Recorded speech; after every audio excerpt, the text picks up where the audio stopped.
Now, keep your hand up if you're willing to tell me why. Let's go for it. Seems like way too important of a thing to have a single point of failure if you're dealing with a small number of points of failure. Yep, a large machine can fail for all of us, and a single machine fails just for the one. Hear that? Again? Did you have? Yeah.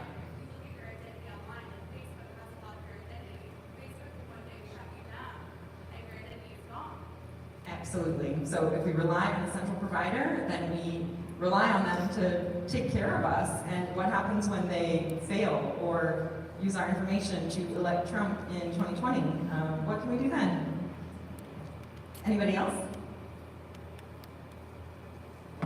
Just to take that to its logical conclusion, we could state as a principle, no entity, no government, or no corporation should have control over your identity. And we could not agree more. And that is exactly what we're hoping to talk about today.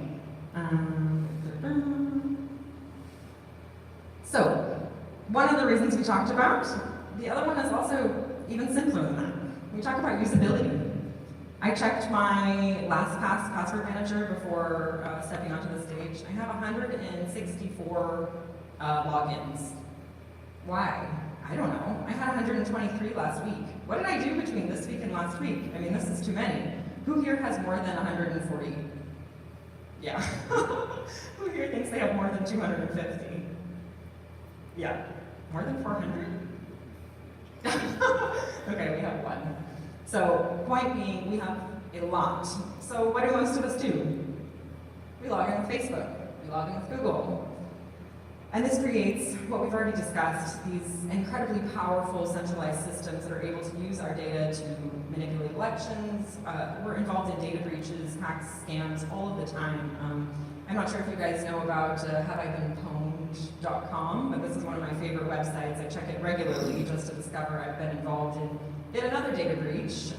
And this really cannot possibly be the way forward. So there has to be a solution. And we think that there is.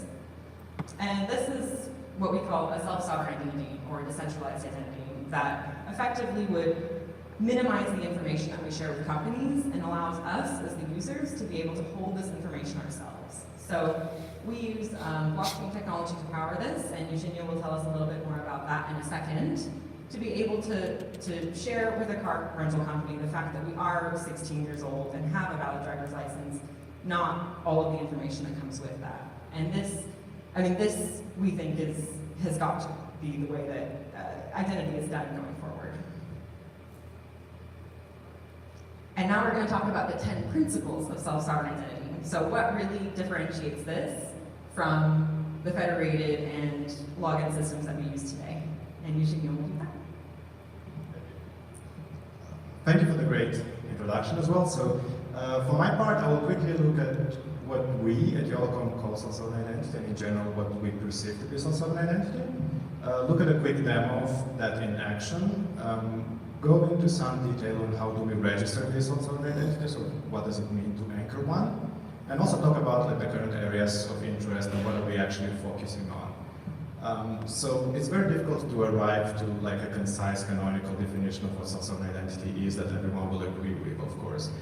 But there is some thinking that's been done, and these are the 10 principles of SSI, initially coined by Christopher Allen, and I'd like to look at some of them, and I think by elaborating on some of them, we can maybe explain a bit what we perceive by self-sovereign identity. So the first one that's quite important, and that was mentioned already in the initial round, is existence, or independent existence, which means that my identity online should not be in any way, shape, or form tied to the existence of some random service online. So I do not exist online because a social media service exists online, or a chess.com service exists online, or something along those lines. So my identity should be independent of any particular service, and I should be able to use my identity with different services and just sort of come to present myself. It should be, my existence should not be determined by the existence of some random service.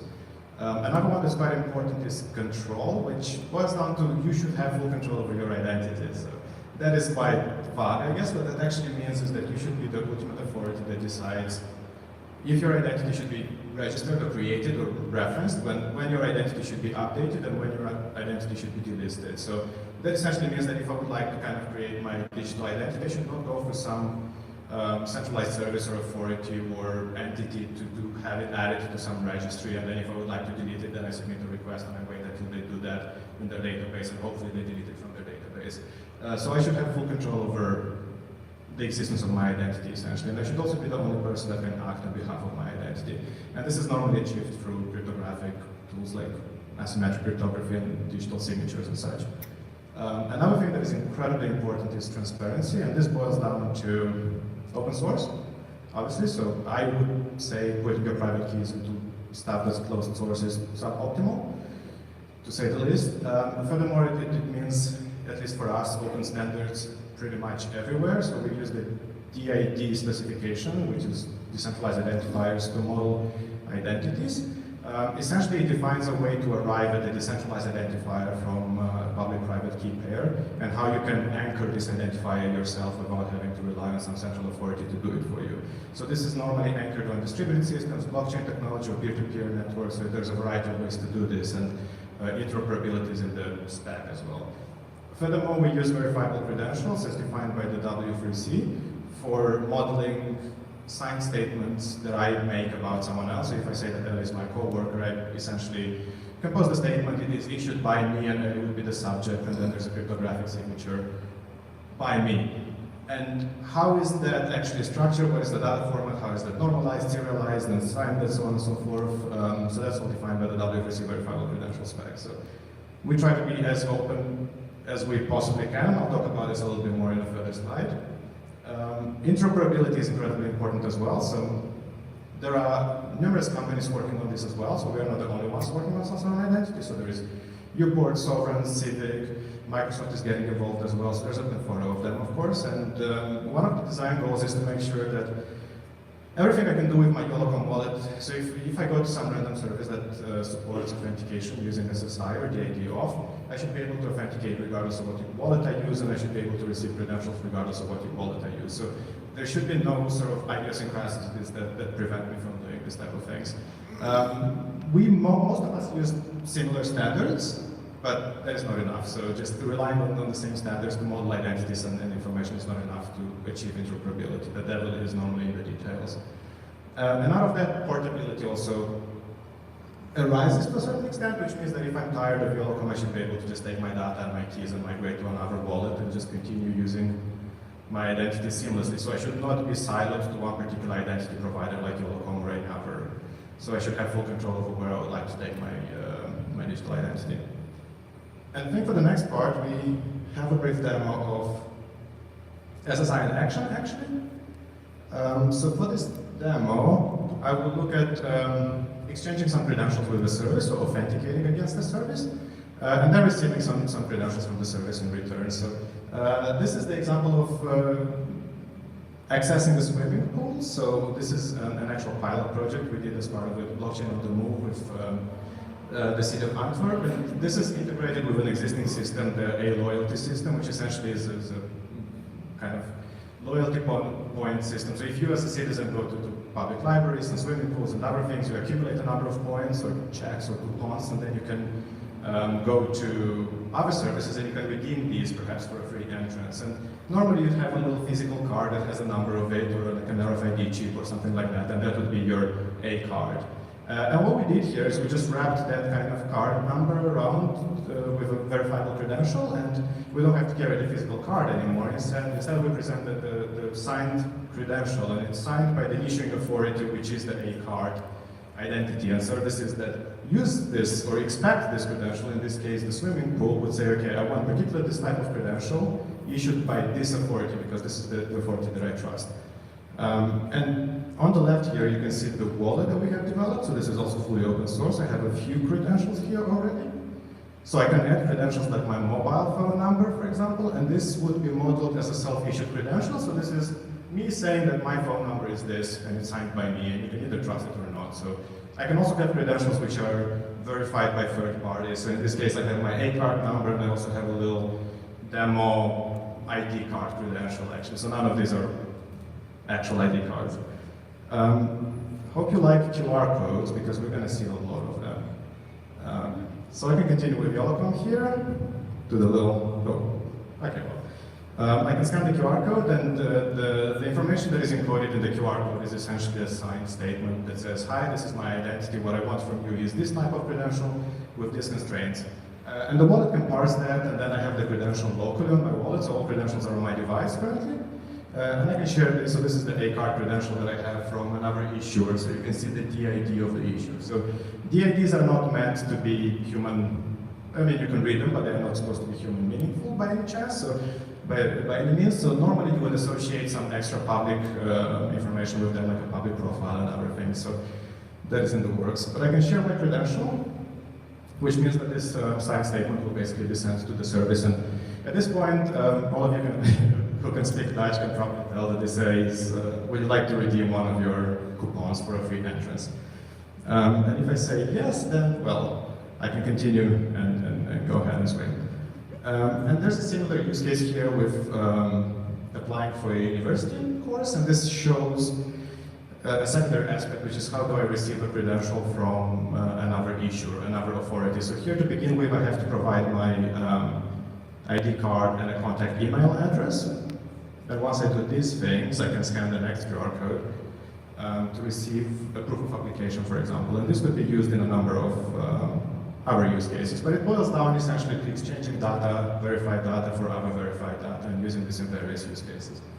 And I can see sort of the contents of the credential I'm receiving, the name of the issuer, rather the DID of the issuer, so that would be that. So at this point, I would like to briefly talk about, oh, we have a question?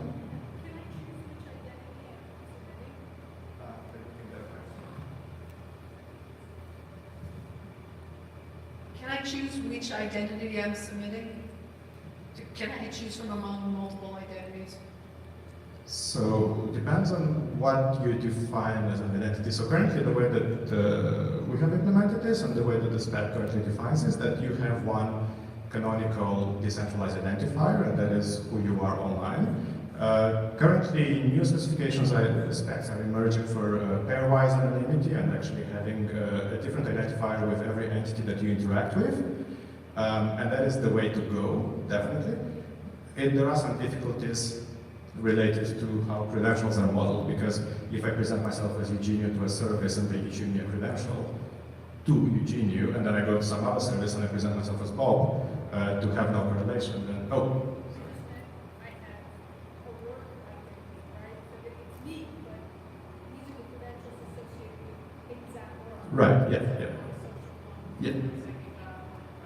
Okay, so yeah, so that is, so the question is, yeah, present different credentials depending on the context of the persona I want to look at as. Yes, that is entirely possible, yes. So the identifier you have is not, carries no semantic meaning, so all meaning is carried through the credentials associated with it. So you are free to choose whatever credential you would like to present, or deny and not present any credentials at all. Thank you for the question. So briefly, I'll look into what does it actually mean to register a decentralized identifier or anchor it. It is actually quite simple, but the general idea is that you have a public-private key pair. From the public key, you can derive a unique identifier. And this is normally done through hashing, for example, or something along those lines, and there are various ways to arrive at it, but once you have this identifier, then you just need to associate some metadata on a public distributed ledger. Ideally, you would associate this metadata. So currently, most implementations associate this metadata on Ethereum, Bitcoin, IPFS. So what we use IPFS to store the DID documents, actually, because they're a little bit more verbose. And then we associate the hash with the identifier in an Ethereum smart contract, and that provides us with some access control. So we are constantly iterating on this, and there are more efficient ways to do this, and there are more interesting ways to do this, but that's one of them, and it's perfectly fine. And for the next sort of like slide, I'd like to actually talk about, okay, well, we've seen kind of how things currently look like. So the question is, what are we actually currently focusing on? What do we think is the important stuff in the identity space? And number one, by a large margin, is standardization and interoperability. So What that means is that the flow you've just seen, you should be able to do the same flow regardless of what wallet you use. There should be no login with Sovereign, login with Yellowcom, login with Viewport button, because then we're back to square zero. We should have one login with the ID authentication button, which is a challenge response mechanism, or it has different flavors to it, and regardless of what wallet you use, you should be able to scan the QR codes, and you should be able to go and log in. Because this is important, we are heavily involved in DIF, which is the Decentralized Identity Foundation. It has a number of working groups around such things. So the DID Authentication Working Group, the Interoperability Project Working Group, which is basically us plus a number of other self-sovereign identity companies that want to build a use case where you can go through the whole flow of receiving some credentials, presenting them somewhere else. So for example, receiving a certificate from Coursera and then presenting the certificate when you apply for a job, across a number of wallets and a number of implementations with DIDs anchored on different networks. So this is something we are working on right now. IIW, so the Internet Identity Workshop as well, so that's why we are here currently, in SF. And during IIW we meet with a bunch of folks that work on software identity as well, and that's where we actually discuss the details. So how do we actually make sure that we can scan the QR code rendered by some Viewport service, for example? How do we make sure that we discuss the next things like where do you put the commas and how does your JSON format look like? Because at its core, the things in the QR code are more or less the same. They say this is who I am, this is a nonce, this is the credential requirements, but it's just the details that don't quite add up. Rebooting the Web of Trust as well, so we have contributed to the rebooting of the Web of Trust 2018, so we have a sort of contribution to the DID authentication paper, and there's another great place where standardization of some of these things happens. Furthermore, so things that are important to us is, okay, well, what does the industry want and what does the public sector want? And more often than not, these things actually match with what is important to users. So claim revocation, account recovery, multi-signature kind of use cases. These are required basically across the board, but for the public sector, so the blockchain on the move, or what you've just seen sort of as part of the demo, was one thing that we looked at a little bit. And another one is OSIP, which is related to like open mobility, this kind of stuff. So the public sector more or less cares about how do we establish a sort of like a hierarchy of trust. How do I know if I can trust this verifiable credential? How do we take some of the existing sort of like chains of trust and migrate them to the blockchain or to verifiable credentials? So this organization is trusted because it's trusted. It's been approved by this organization and so on and so forth. How do we best model this kind of thing? So this is one thing that is quite important in that use case. Also for industry-related use cases, so just to make sure that we are actually solving problems that exist, it's very important to work with this kind of project. So we are currently working with T-Labs in Germany. So a lot of things related to machine identity, how do we integrate hardware secure elements with this stuff, how do we do access control and this kind of stuff. So like how do we actually develop some comprehensive access control policy that will work for industry use cases. It basically boils down to how do we also, support this kind of authentication authorization protocols on constrained environments, and then it really kind of brings the actual problems that the industry is facing to us. So I think that would actually more or less be it. So I guess now we just go to questions, if that's all right. Thank you, Janu and Ellie. Questions for the Holocom team, and their founder, Joaquin Locon, was here too. Any questions?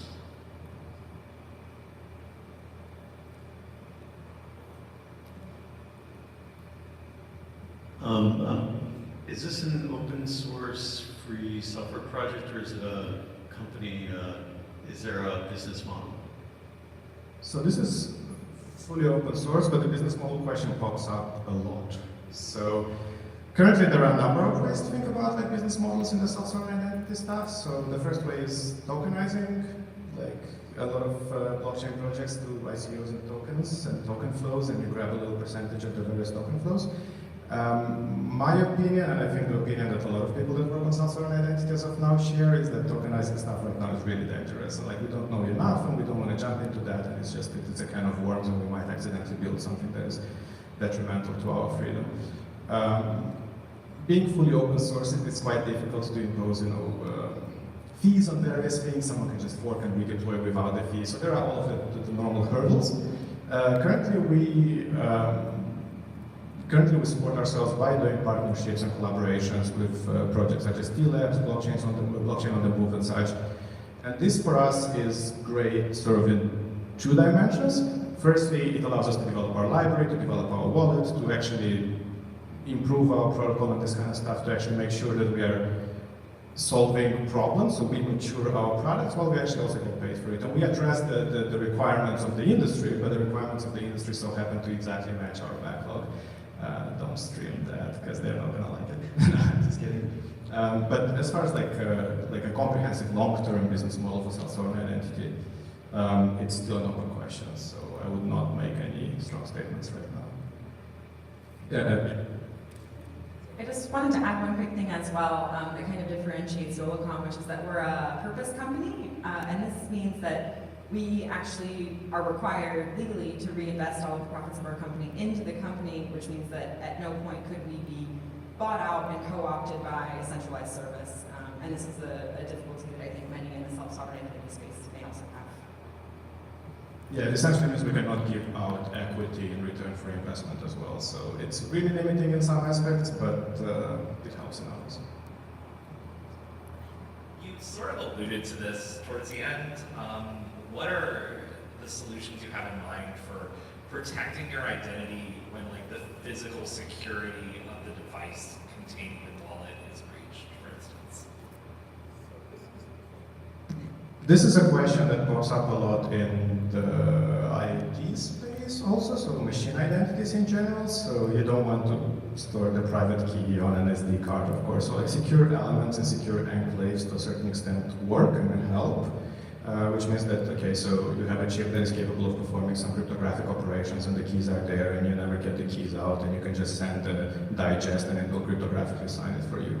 And that is a way to do things, and I think that is probably the more promising area. People say that mobile phones nowadays are as close as it gets to like secure execution sort of enclaves that we carry around with us every day. Of course, it's also debatable to a certain extent, but some phones do ship with hardware wallets and hardware elements, so that would be one way to work around it. But if someone has physical access to your device, it can be a little bit problematic. Biometrics can also be employed on the level of the wallet, so fully offline, only to make sure that only you can access the wallet. Like using biometrics beyond that point might be a little bit, muddy waters. But hope that answers the question. We'll take one last question, then we're going to bring up our next speaker.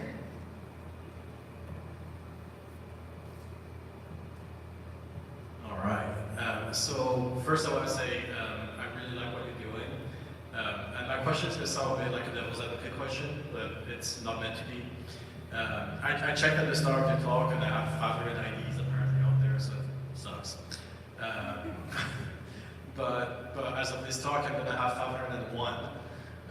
So from a user experience standpoint, how do you see like solving that accessibility, making it that you integrate with more stuff and it's just more convenient and not just another standard? Right, yes. So in this sense, the interoperability aspect is quite important because then we are not, like right now, there are let's say 10, 15, 20 companies working on self-sovereign identity. So if you have 10 standards, right now you have 30 standards basically. So if we can pool our implementations together, then this could be sort of attractive enough, this could be sort of a driving force big enough. There are people involved in decentralized identity and adopting deeds and this kind of stuff. For example, at Microsoft, they do work on identity hubs and similar things. There are discussions of starting to support the idea of authentication on GitHub. So how far those things will actually go, of course, is a different question, but also systems like DLabs, like industry partners like DLabs, want to use the idea of authentication internally for a bunch of reasons, so it kind of makes sense. So hopefully the traction plus the fact that we have a combined sort of pooled user base can help. But at the same time, yeah, you can never be too sure with standards, so it is what it is. And actually, okay, Eugenia's answer is much better than mine's going to be because our workshop in just a moment is going to cover this exact topic.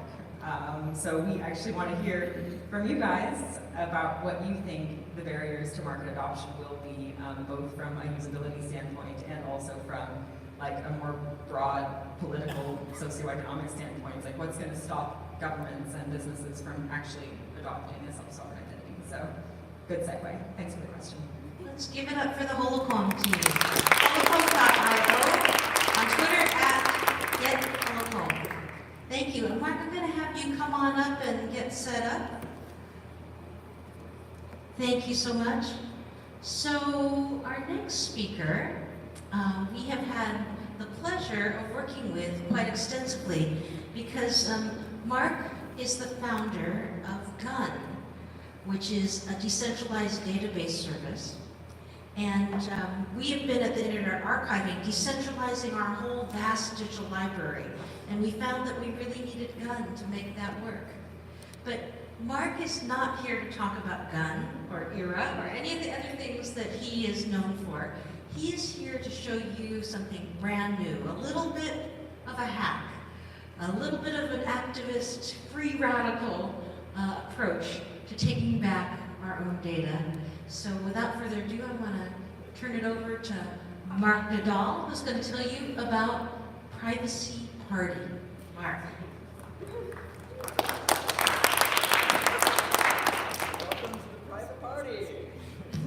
Welcome to the private party.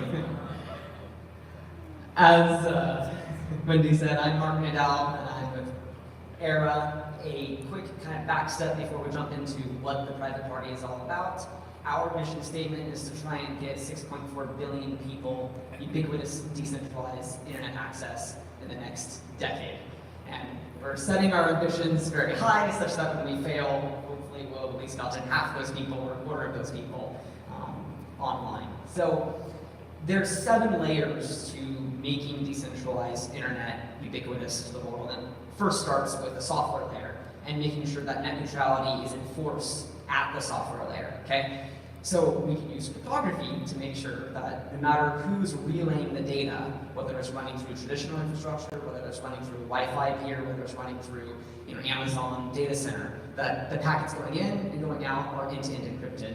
And that means none of these services, AT&T, et cetera, can figure out that the data that you're looking at. So as Wendy mentioned, GUN is already running in production, which is a system that is a decentralized database that handles the encryption, that handles the synchronization. It's a decentralized database, we can talk about it more later. And it's been a huge pleasure to work with the Internet Archive and helping make open library knowledge accessible and decentralized. There's another system called DTube, which is a decentralized version of YouTube, also running on top of GUN. And then there is a peer-to-peer version of Reddit called notabug.io that is also built on top of GUN. So across the board, we have seen everything from doing live streaming video in a fully decentralized network on top of GUN, to doing archival content, to doing upvotes and comments and indexes on top of our graph database. And collectively, there's about 2 million people running GUN on their computers. So at this point, we've kind of been like, all right, we've figured out that base layer, layer number 1, which is the technology, the networking, the end-to-end encryption, synchronization that will work in a network. What is the next layer to moving towards ubiquitous internet access? And I'd argue is actually societal issues, not necessarily hardware. We do need hardware, yes, but figuring out things like identity, politics, social issues, and the psychology of user, kind of what Holocom was ending with, which is how do you get more market adoption? And this is where we came up with a super, super clever idea. This is awesome that we have a bunch of users on DTube as an alternative to YouTube. It's awesome that we have a bunch of users switching over to Notabug as an alternative to Reddit. But despite how many scandals come out about Facebook stealing your data, about Google manipulating search results, people still go back to what they're used to, even if they know it's bad. So what if, in the words of Brewster, we could lock the web open and turn centralized services into the decentralized network? And that is private party. So I'm gonna put this here. Demo.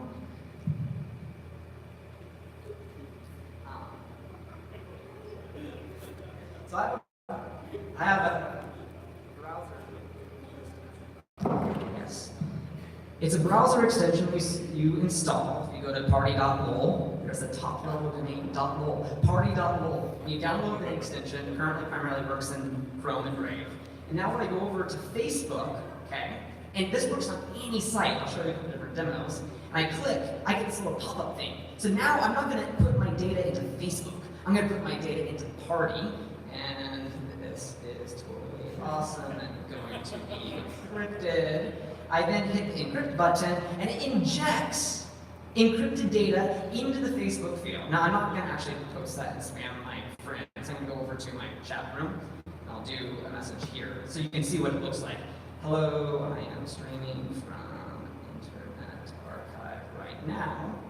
Okay, I hit encrypt, I'm gonna hit send, and you'll see that my party is then going to decrypt the information inline.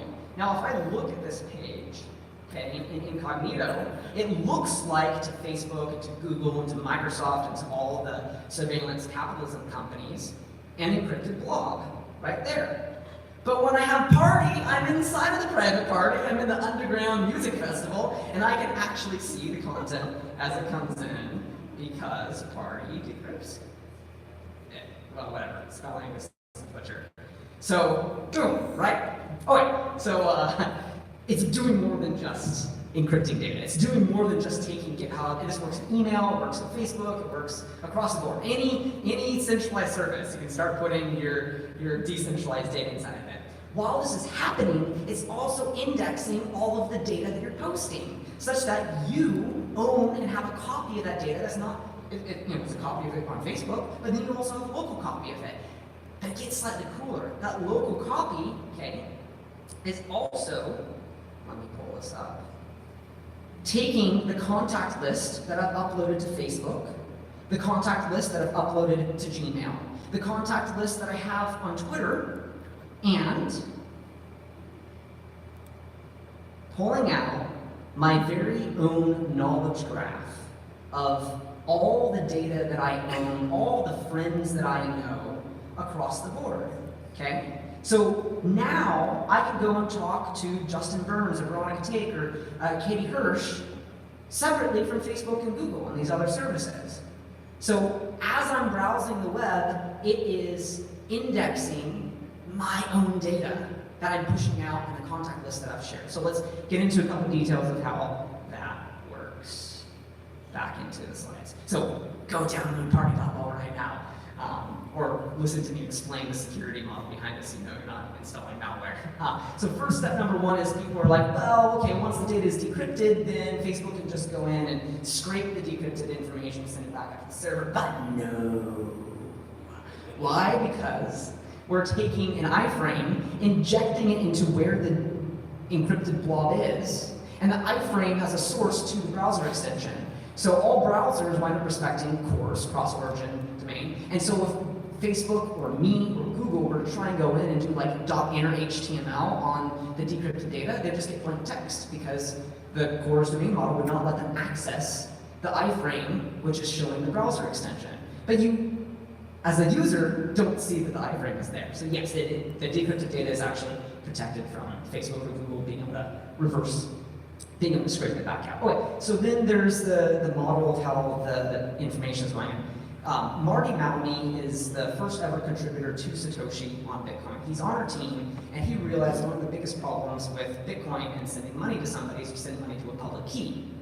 But public key distribution is the weakest link. If somebody else gets in and modifies that public key around, then I'm sending money to that person. So public key distribution is the biggest, weakest link. So he came up with the identifier or iris algorithm that takes PGP, the Web of Trust, and inverts it on its head. What's happening here is my first degree of friends, okay, are making attestations. So rather than me trying to declare out to 7.4 billion people what my public key is, 7.4 billion people are going to make attestations or claims about what my identity is. I know this sounds a little bit weird, but it's cool, because what happens is you can start doing probabilistic analysis and probabilistic weighted measures of these claims. So here we have Alice, Bob, Carl, Dave. Bob, Carl, and Dave make a claim that Alice's name is Alice, that Alice's name is, public key is this, email address is that. And Bob and Carl might say something about Alice that Dave says something different. But since we have that in the data structure inside of Gun, we're basically able to do a computed graph on this where we say, oh, there's a 2/3 probability that this identity is verified. But it gets cooler because then you can do this to many degrees separation out. Well, Bob, Carl, and Dave happen to have friends themselves, and these friends make a claim that matches this person, okay? But pretend Dave, who is, Alice, Bob, Carl, Dave, pretend Dave, right, is my mouse showing? Yes, okay, good. Pretend Dave, who's saying that the person's public key is something else than what it's not, he has 2 friends in his outer degree network, but their 2 statements wind up agreeing with Alice, with Bob, Carl, and these other people. So we are actually able to compute that Dave here is trying to be a malicious actor in the network. And so we can do, and already if you go to like iris.to, also known as Identify, which is one system, we can actually compute like a Twitter score, like this is a verified checkmark. Here's a bunch of people claiming this is Vitalik Buterin. And it doesn't matter whether the person's in the system or not.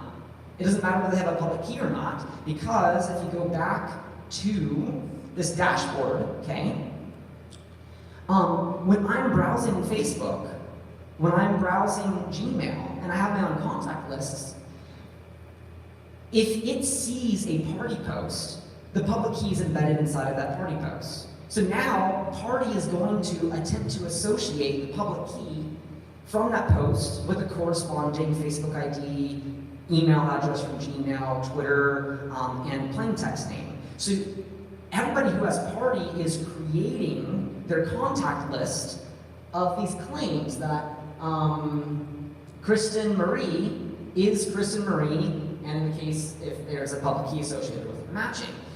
And now I can go back in my own social network and search for that person. We'll talk about this more in the breakout session.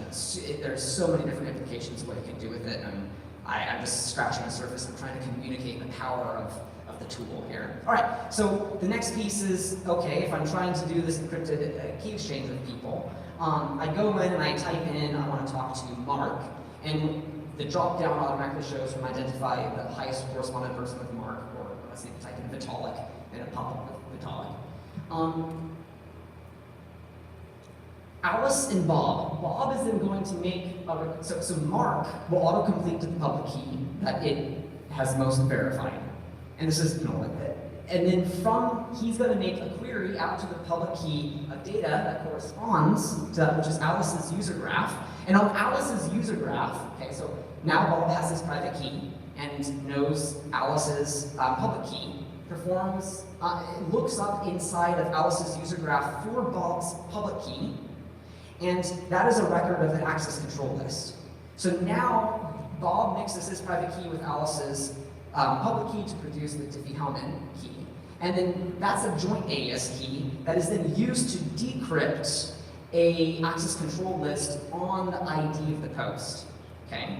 So now he has access to the post ID, and from the post contents, he decrypts that and gets the post's AES key. And then he goes back to the original post that he sees on Facebook or Twitter or Gmail or whatever it is, and decrypts the contents of the post. And this 3 layers is how you do access control, or how we're doing access control in our system, because Alice might want to share the information with more than one person, and that's why you do the extra 2-step AES key exchange. So again, if that didn't make sense in my quick summary, we can talk about it more in the conversation. This is already working. People are already doing it in like D2 for private chat messages. Oh wait, the other cool thing is you can log into your account from any machine in the world and using just a regular username and password. End users like my mom and grandma don't have to know anything about the public key. And then you go, oh, it's not cryptographically secure. But no, it is. Because we take the password, which only ever stays in your brain, okay, it's never sent over the network, and we do PBKDF2 proof of work hashing extension.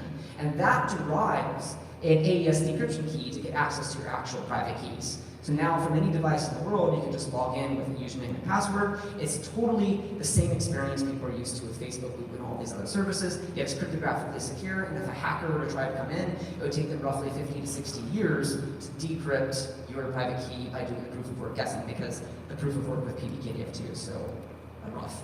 To learn more about the documentation is on C, which is used across D2, Internet Archive upcoming, Not a Bug, and our own systems and party.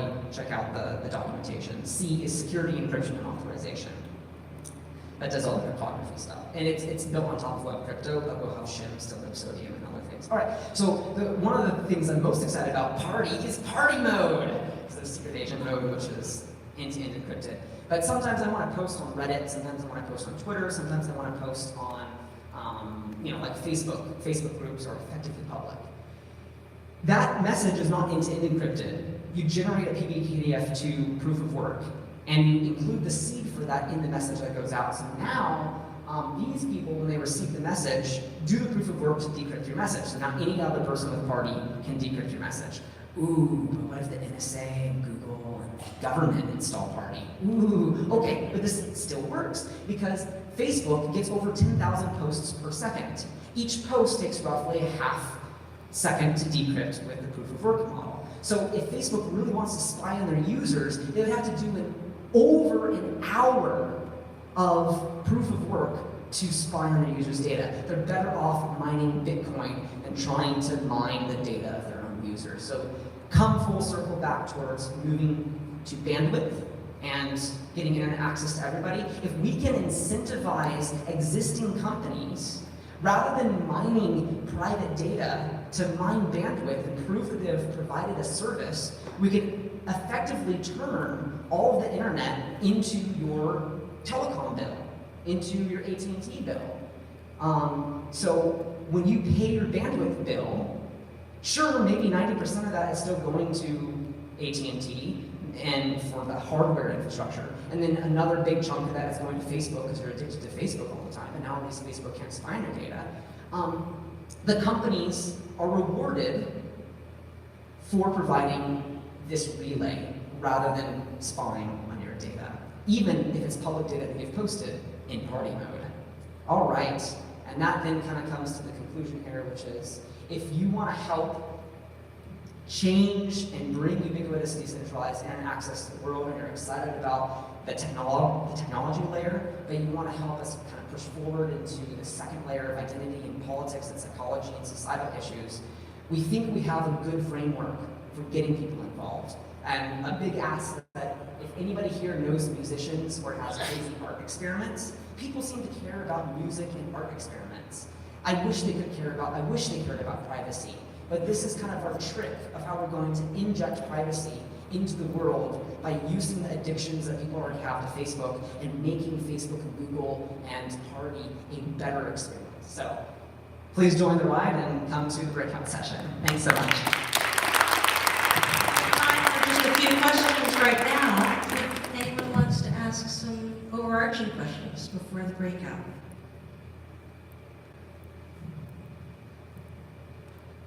Hey, I'm Aditya. I have some questions about the post AES keys, but I'll ask those later. My question now is actually my address book. It's merged with my brother's and my father's, plus it has a lot of crossover.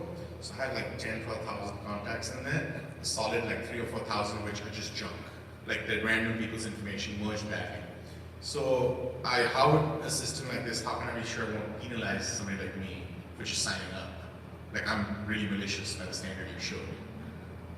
Are you saying that you're malicious because you have a lot of friends? I have a lot of friends, but I have a lot of fake data as well in my contact list. Okay. Yeah. Yes, this is a really cool point. So Marty Malmy, who came up with the Identify Iris algorithm, ran the algorithm against the Bitcoin trading network. And he was able to use degrees of separation to detect botnets in Bitcoin's trading network. Okay.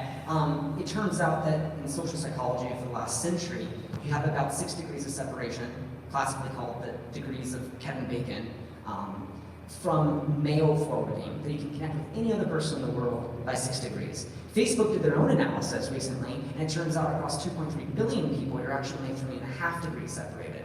So as information technology gets faster and easier to use, the degrees of separation is actually dramatically going down. You can now say, we know that the global depth of the entire network is roughly 7.4 billion people. Okay? So there shouldn't be more than 7.4 billion people on the network. Obviously there is, because of these bots and these fake accounts. But you can then differentiate in a fully decentralized network without being some freaky weird, Facebook or government, what accounts are botnets based off of the degrees of separation from your inverted web of trust. Does that make sense? So you don't get punished for having a bot network. It's just that bot network is not going to help you. That's not me. That's Marty, not me. Any other questions?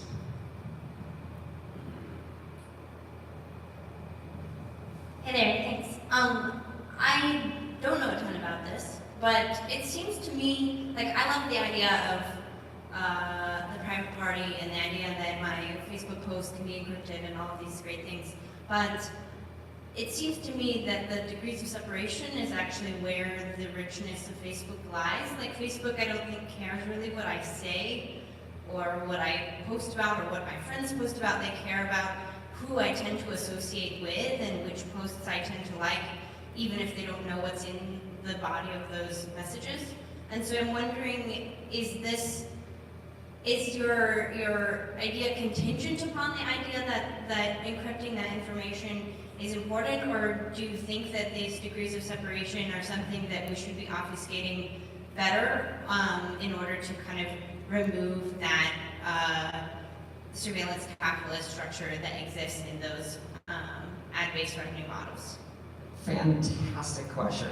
So there's two pieces to this. The first piece is over here on Facebook. Let me just do it over here. When I click this, you see the pop-up actually has two options, encrypt and broadcast. So I, myself, would personally probably wind up using the broadcast tooling more because I actually do want to let the world know that I'm doing something.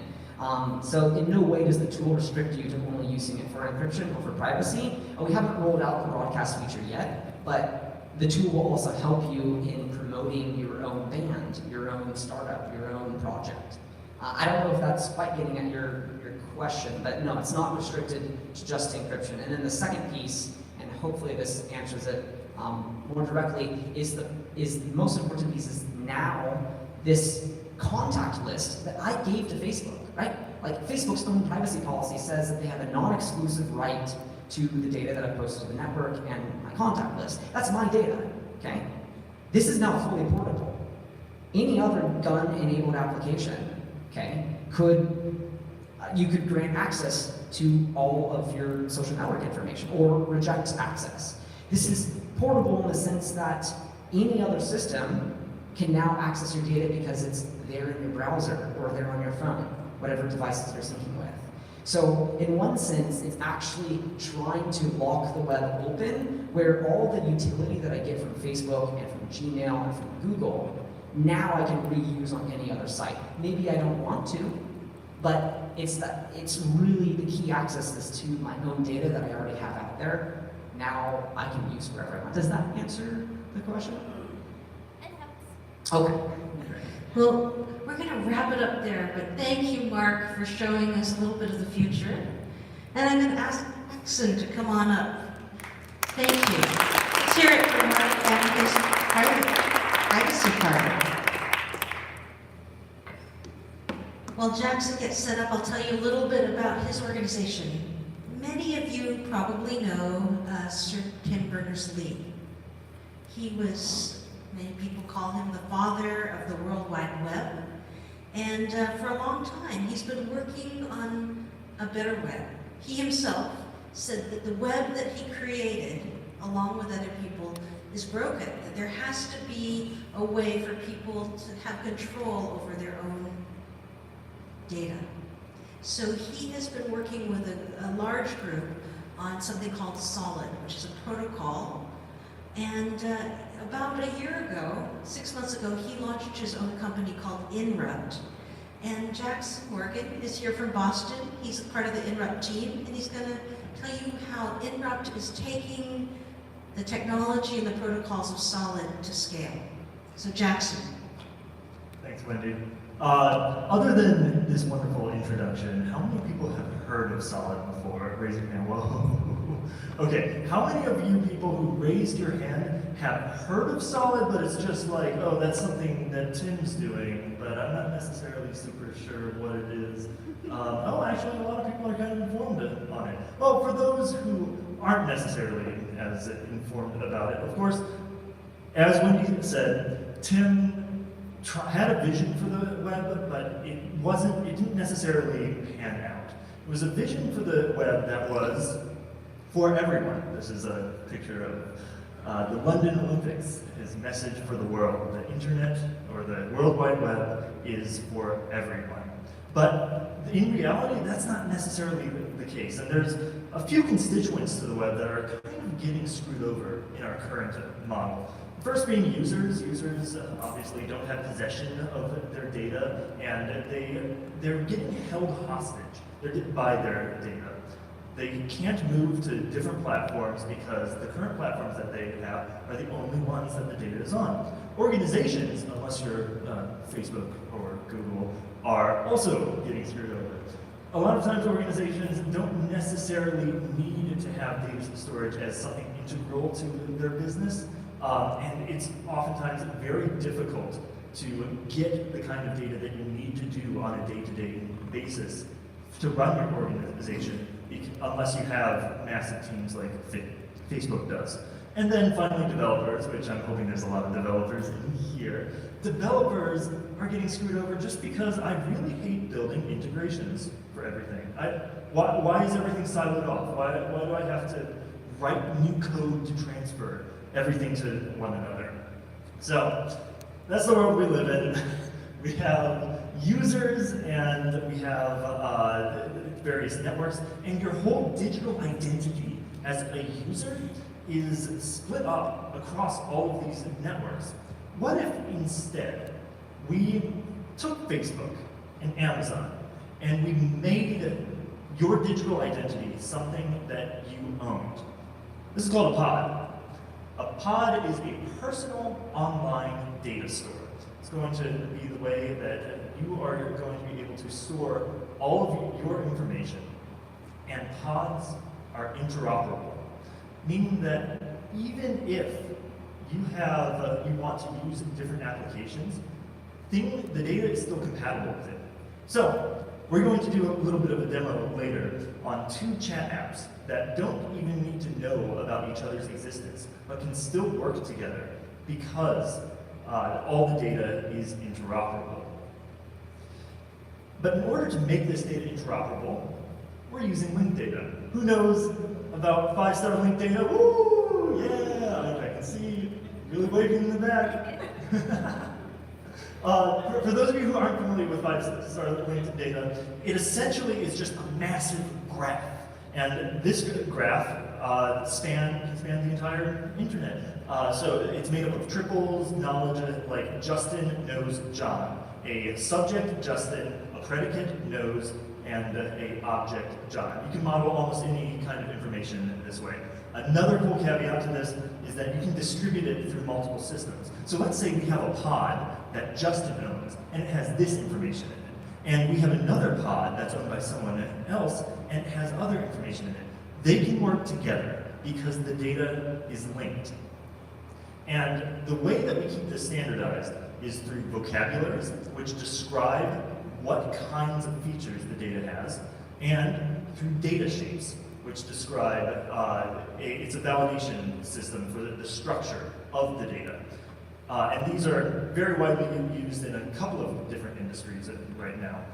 Another cool thing about Solid and these standards is that it's really basically a standard for data interoperability and access control, which means that implementation is wide open. We could have DID. In fact, we're actually very much considering integrating DID into some of our core systems right now. You could deploy a version of Solid on Gun. So implementation-wise, it's very wide open. Actually, I believe John's going to be talking with you soon. John, our CEO, is going to be talking with Mark soon about possible things that we can do with Gun. So yeah, it's just a standard just like how the current World Wide Web is. And now I really want to kind of play around with you guys. Well, actually, first, before that, I want to talk about what INRUPT's role in all of this is. Solid's a standard. We have a ton of awesome people from around the world contributing, volunteers, people from universities like University of Ghent and MIT. And then INRUPT is an organization, a fully funded organization, just so that we can have some full-time developers working on bringing Solid to the forefront. So let's play around with Solid a little bit. One cool thing that we've done is we have 2 chat apps that are both Solid compatible. The first one is one I wrote, and then the second one is one written by some people, some of our friends in Spain. And we are going to go ahead and proceed to one of those chat apps. I have both of them open here, but you guys can go to OChat, which is at chat.o.team. That will redirect you to this login. And we're all going to get Solid pods right now. It's going to be awesome. So let's go ahead and you'll register for a Solid identity. And you can select currently from 2 pod providers, or there are also options elsewhere to select a custom pod provider. These are just the 2 main ones that are deployed right now. INRUPT is run by INRUPT, and then Solid.community is run by MIT. So I'm going to select Solid.community, and just go in, and this is going to redirect us to sign up for a pod. And I'm going to do Jackson, I think I'm on 24 right now. And we'll do a password.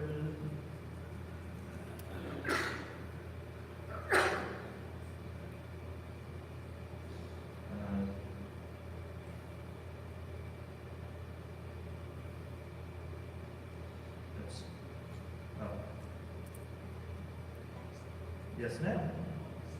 The URL, what was the URL? You can go to chat.o.team. Chat.o.team.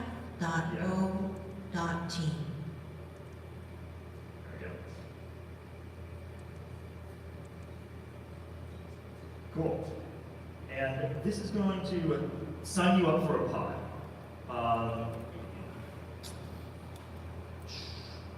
Well, okay. So this was a demo that I had spun up a day before this.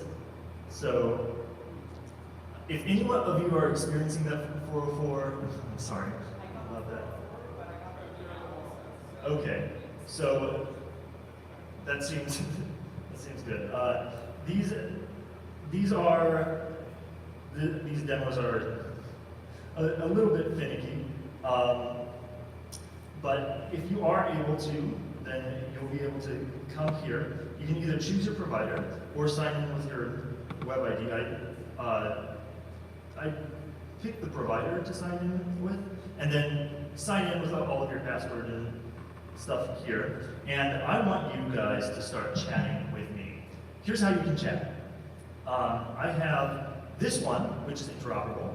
This one's hosting my web ID, which is otherjackson.solid.community/profile/card octo-thornton meeting. This is a web ID, by the way. This is one of the reasons why we are considering a DID implementation, because this is quite long. And then the other chat is at jackson.solid.community/profile/card/me. So if you go here, you can go ahead and say, create a chat with a chat name, and then if you type in my web ID, so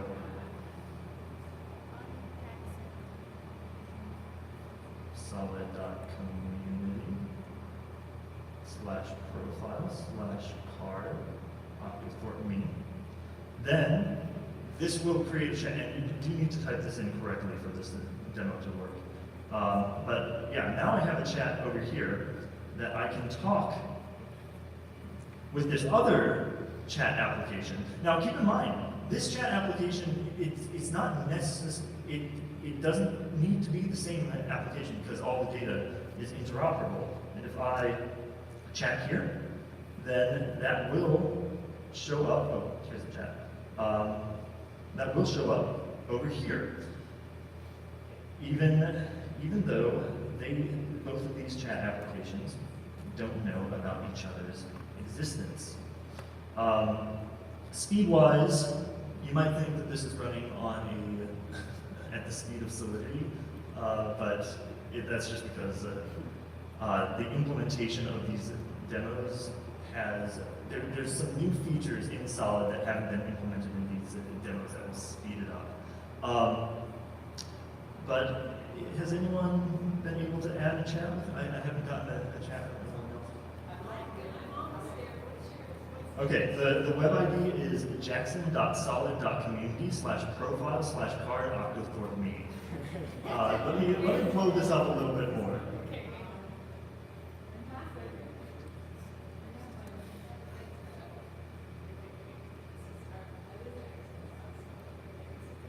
Yep.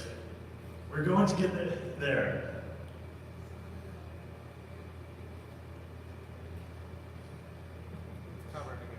Oh, I'm sorry. Yep. Solid/profile/card.octothorpe.me. So how's it all going, guys?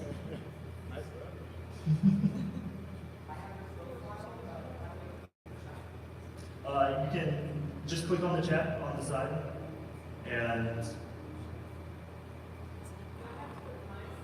wait. Did you put that? Did you put that in the chat creation?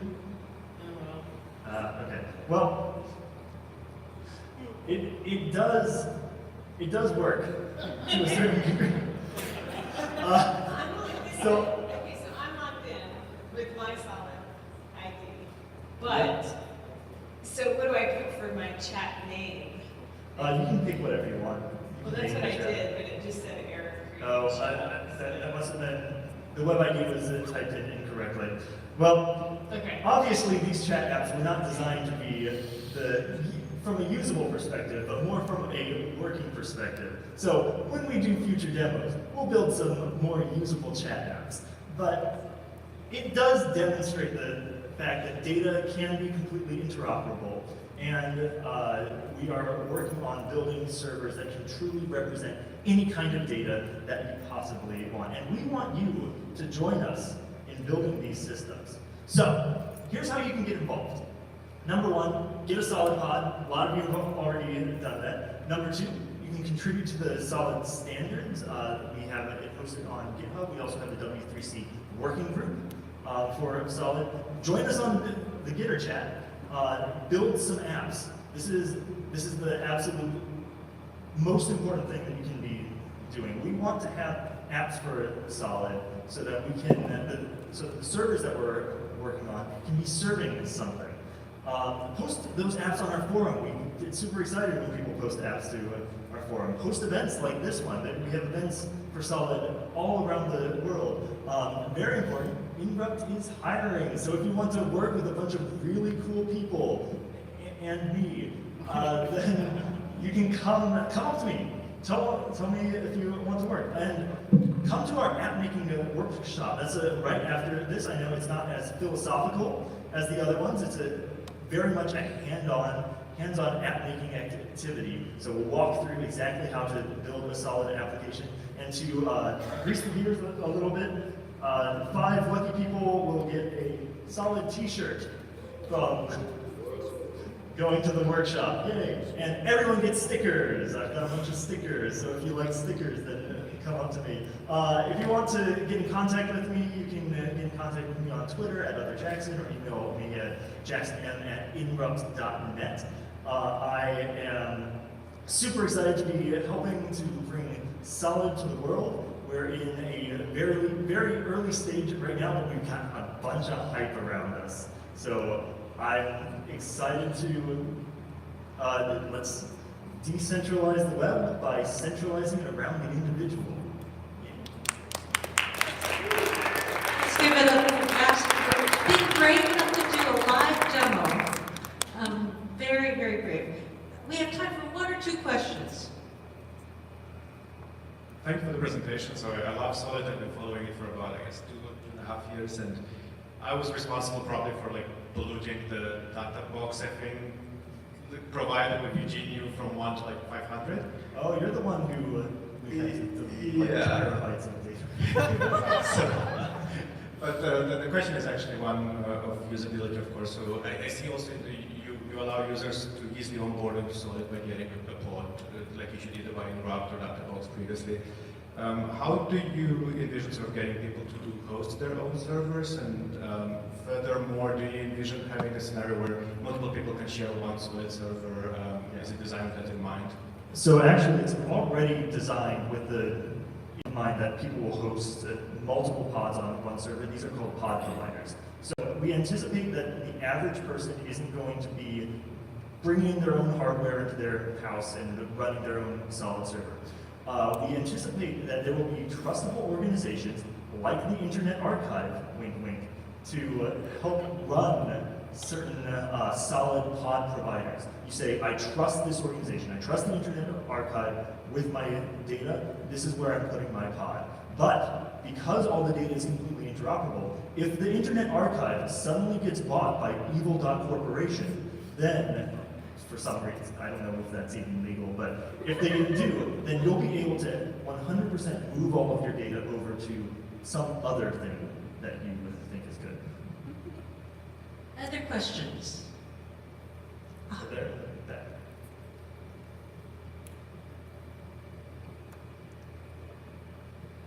All right, I actually want to follow up on that point because I'm curious how you're planning, if you've already thought of the storage and bandwidth and all this type of stuff already, like looking at DFS, for example, they're looking at Filecoin and trying to facilitate this kind of like, oh, I want to run a node, I get paid for it, I want this much storage, and like, how do you guys see that? Have you thought about a layer like this to your network and enabling people to run more nodes and all that? So I can't be someone to predict the future, but if I were to predict the way it's going to work, we probably would have some base level organizations, nonprofits, that are able to provide storage up to a certain point. Beyond that, there are a few different business models that you can work with as a pod provider. You could either charge for hosting, but keep things completely secure and keep the trust of your users.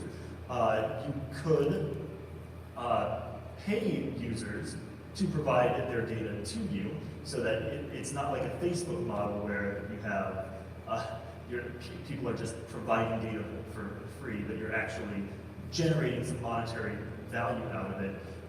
Or the third one, because the entire Solid standard is just a standard and not an implementation standard, you could have part of the bandwidth hosted on IPFS or GUN or other systems where if you don't necessarily care as much about the speed and you care more about the trustlessness of the network, then that would be a better option for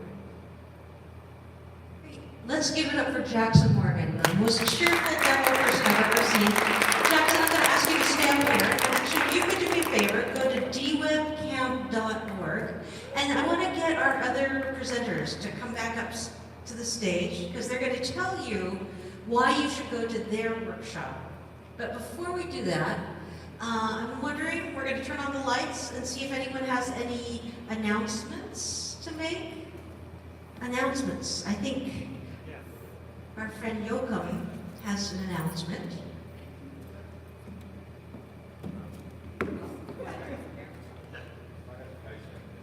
Yes, I just need to also show you some page. I'm Joachim, I'm founder of Yoakum, and I'm here with my team, Ellie and Eugenio.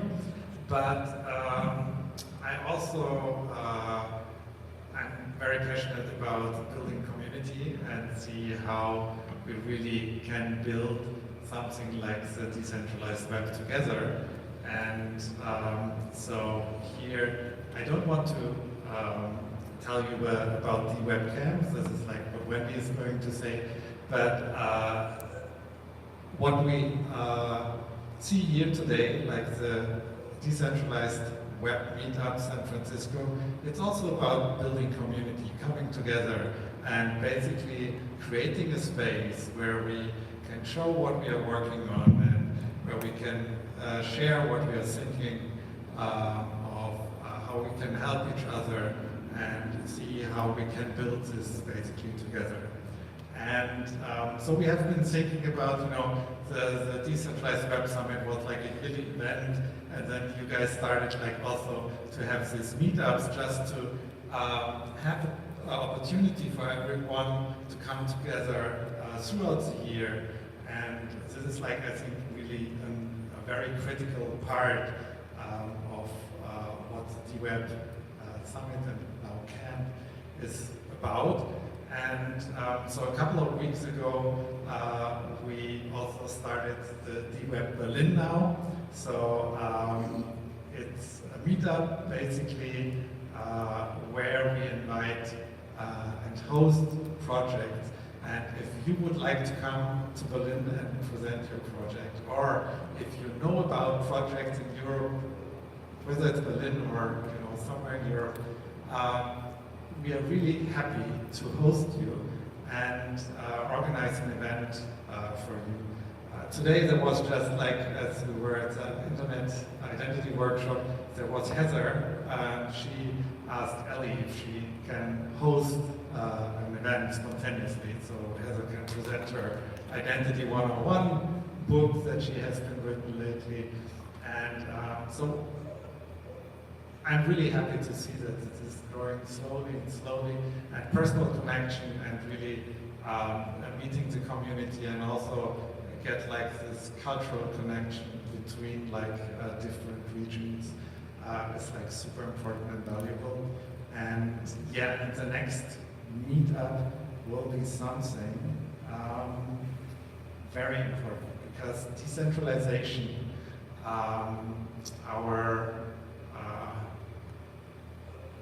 this part of technology suffers from something which is like terrible UX and terrible design. And during the last DWeb, we had like kind of 13 topics, and one was UX and design. And that was also one of the groups that were like really active. And Tim Berners-Lee actually spent the whole day in this group. And I think it's really important, because it's like,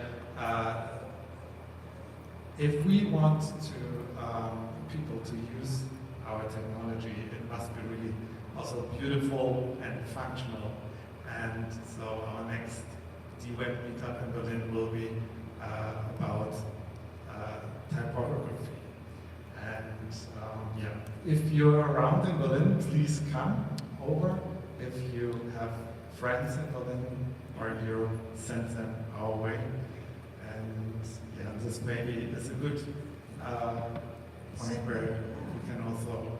So I think what Joachim is saying is that we have a vision of DWeb meetups all over the world. There's Berlin, there's San Francisco, we have friends starting one in Toronto, there's one in Montreal, and that when you go to those towns, you can connect with like-minded people.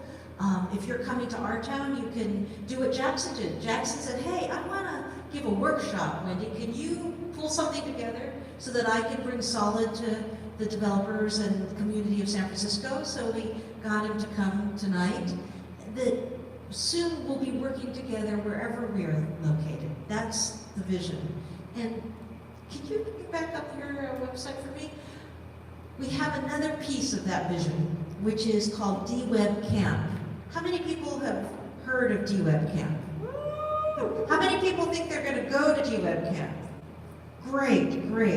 DWeb Camp is in one of the most beautiful places on earth. It's on a private farm about 1 hour south of here. We have to keep it secret, but when you register, we're going to send you the exact location. But this is an actual picture.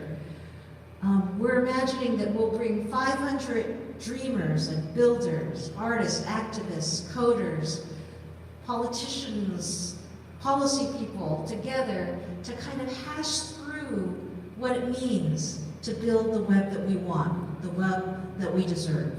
And it is for everyone, folks. You can be as smart and mathematical as Mark Nadal, or as non-smart and mathematical as me, and I think we both have things to contribute. I'm a storyteller, and there's no way you're ever going to get to scale if we can't communicate this well to the world.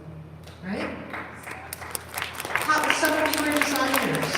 That's why UX UI is so important. Some of you are artists, and artists have always been at the vanguard of expressing values in clear and transferable ways. So we're bringing you all together.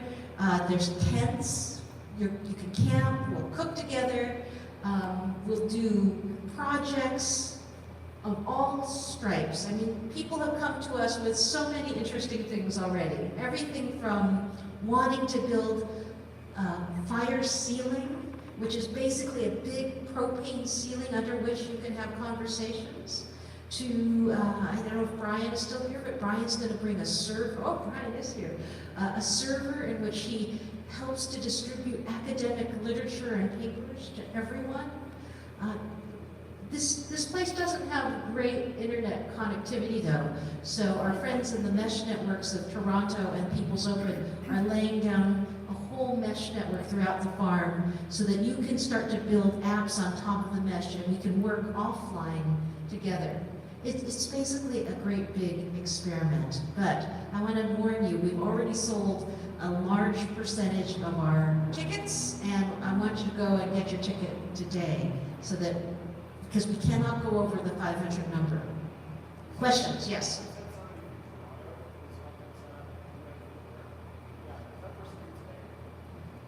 I'm sorry, I'm going to have you say that again. You said somebody from Toronto was setting up a DWeb Summit. Is that person here today? No, he's in Spain right now, but I will connect the two of you. Yeah, I'm from Toronto. Good, good. Some of the early people to sign up, I think that Jackson's boss is going to be there, Tim Berners-Lee. I'm super excited that one of the great technologists of our time, Mary Lou Jepson, just signed up. Mary Lou, you probably know her. She was the co-founder of One Laptop Per Child, the effort to put very affordable laptops in the hands of everyone. She ran Google X, then Mark Zuckerberg stole her away for Oculus Rift, but now she works for her own startup, a company called Open Water, which is making kind of wearable MRIs. Mind-boggling. But she and her very wonderful husband, John Ryan, are going to be with us. I think it's going to be a great event. Other questions? Anyone have other questions about DWeb Camp? DWebCamp.org, July 18th to the 21st. If you want to volunteer with us, we're doing a build from July 15th and a takedown. So you can come spend a week on the farm with us, and we'll have all this special partying going on after everyone leaves. So I hope you'll join us. Now, without further ado, Mark, tell us why everyone wants to go to the annex with you to learn more about Privacy Party.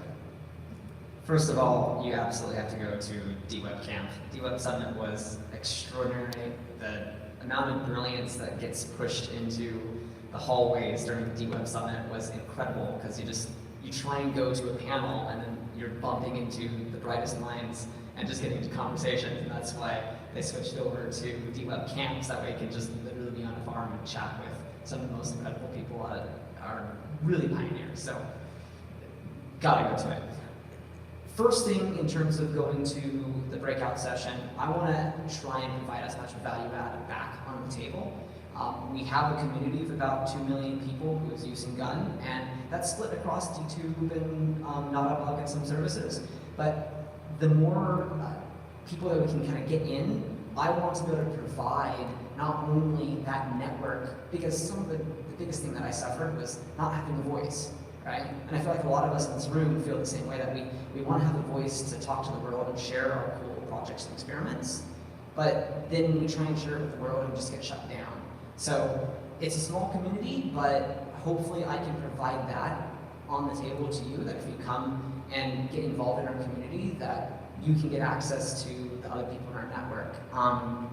And just to be really clear with that, I'm hoping within the demo that I shared with the party, not only we get access to the people in our community, but then as you're building on top of this platform, potentially all of Facebook, all of Google's data that they have stolen from users, because really it's your data, would then be able to be accessible to you if the user grants it. Okay? I'm not saying that you're going to get access to the data, it's just that your application can interface with it. And I think that is really, really valuable in terms of creating really cool experiments. So if you're interested in doing these kind of art experiments and seeing how you can play with the DWeb and want your voice to be heard, please come to the session.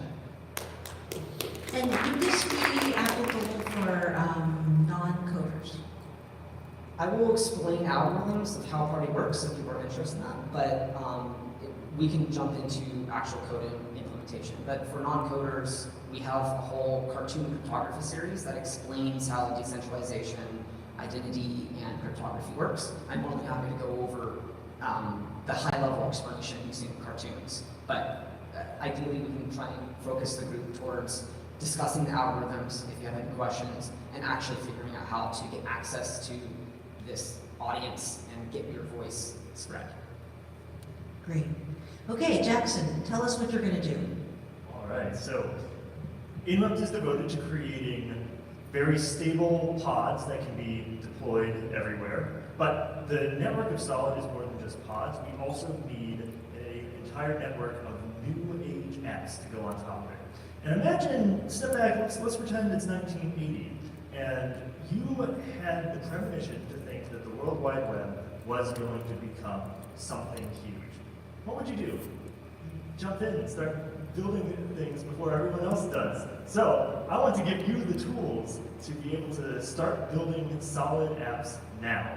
And that's what we're going to be going over at our discussion. It's going to be very much technical based. I'm sorry for, you should definitely come if you're non-technical and you kind of want to learn sort of how things are built with the hope of becoming technical at some point. And of course, the main reason on top of that is to get a t-shirt. That's what everyone wants, right? Yeah. Okay, so what I'm hearing is come learn how to use the Solid APIs, build apps on top of Solid for hardcore devs. Okay, Ellie and Eugenia, tell us who this is for and what you'll be discussing. So if you have no idea how to do any of these things, you probably just come to our session. So we don't have a developer-oriented session, just to provide sort of a refuge for everyone else now. But we would like to look actually at that. What do you think are the things we have to get right with self-sovereign identity before it can be adopted? So what's missing in terms of adoption? What is preventing us from using these things everywhere with everyone? Because we tend to be bubbled a little bit, so we are developers to a certain extent, and we go to IIW and we talk to other developers, and we're like, okay, we're going to sign like this and encrypt like this, and that is really important, but then you show this to a user and they say QR code, well, that's dead on arrival. So it would be really interesting to see actually what do you think are the indispensable parts for this to actually be used, and what would you need to use these things? We can maybe check some of our assumptions against you and see if they stick. So. Yeah, and we really also want to cover the full gamut. So UI, UX stuff, what's it going to take for you as a user to be able to use it? And then on a larger political scale, what is it going to take for society to actually adopt it? And Eugene is speaking on his own behalf. I am not a developer. When I first got into this space, it took me like 3 months to understand even like, the words that I was using on a day-to-day basis. So please come. We accept all kinds. Thank you. Okay, I'm going to ask you now to stand down here, kind of, you guys over here and Jackson here, and then we're going to ask you to go to the group you want, and they'll lead you to their room. We have 3 well-appointed breakout rooms. Yes? Okay, come on up. We have a small announcement. Why don't you guys start congregating while we listen to this announcement? Thank you. So I have a small, come here, in the line, that makes church make sense. Small announcement, I am organizing an IPFS meetup, which stands for Interplanetary File System. It's a way of decentralizing basically files. There's a number of IPFS developers in the city, and it takes place on May 9th. So contact me if you'd like to attend it. It takes place at the Protocol Labs office. And you can also find all the info on the IPFS, IRC, Matrix, Discord, and all that, and subreddit. So, May 9th.